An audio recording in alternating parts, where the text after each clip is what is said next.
When you're standing in the craft aisle, staring at rows of sewing and embroidery machines, the first thought that comes to mind is usually, do I really need that many features, or am I just paying for hype? I felt the same way before I started looking into the Stellaire XJ1, because the price isn't cheap and the market is crowded with models that promise everything from auto-threading to Wi-Fi design uploads.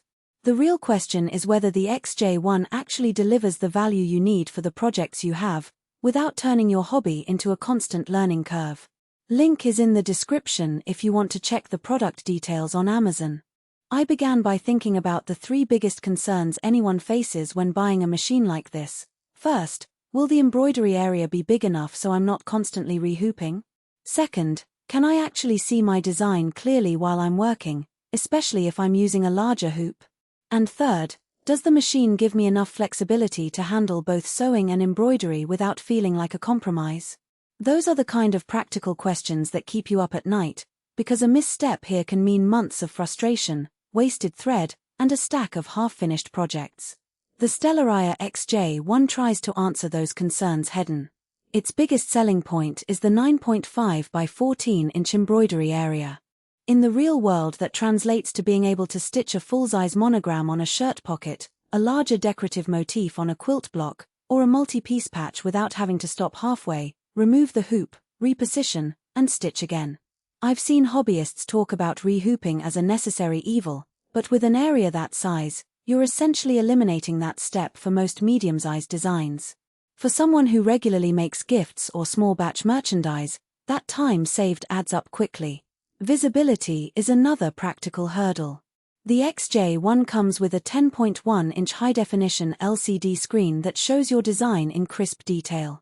In my own setup, I found that having a screen that big makes it easy to zoom in on stitch density, check alignment, and even preview how a combined stitch will look before the needle even touches fabric. The screen is bright enough for a well-lit room, but if you're working in direct sunlight or a very brightly lit studio, the display can get a little washed out. That's something to keep in mind if you tend to work near windows or outdoors. Space on the work surface is often overlooked until you start a project that needs room to move. The XJ1 offers 56 square inches of workspace, which feels generous when you're handling larger quilting pieces or layering multiple fabric pieces for an applique. The 11-inch needle torn distance also gives you a bit more breathing room for thicker materials, like denim or upholstery fabrics, that would otherwise cause the arm to feel cramped. In practice, this means you can switch from a delicate silk blouse to a heavyweight canvas tote without having to adjust the machine's configuration each time. One of the reasons many people buy a single machine instead of separate sewing and embroidery units is the convenience of built-in designs and stitches. The XJ1 packs 727 built-in sewing stitches and an equal number of embroidery designs, plus a selection of fonts. For a beginner, that library is more than enough to experiment with lettering, floral motifs, or even simple geometric patterns.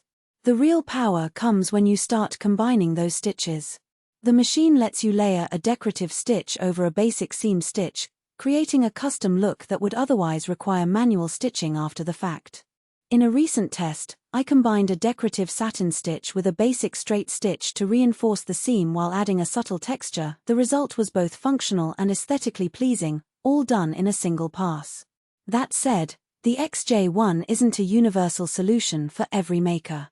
If you're a serious professional who needs hundreds of proprietary designs, or you rely on the ability to import your own artwork directly from a computer or tablet, you'll find this model a bit limiting.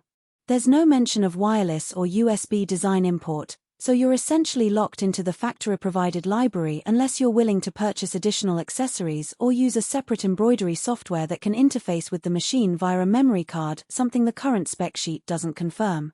For a seasoned embroiderer, that could feel like a step backwards compared to newer models that push designs straight from a phone. Another practical consideration is the machine's footprint. The XJ1 is a full-size unit, and while the larger embroidery area and work surface are benefits, they also mean the machine takes up a decent amount of table space. If you live in a small apartment or share a crafting corner with other tools, you'll need a dedicated spot. It's not a portable handheld machine you can easily stash away, so the decision to buy should factor in the long-term layout of your workshop.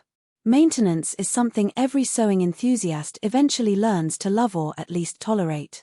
The XJ1 follows the usual routine: oiling the bobbin area, cleaning lint, and occasional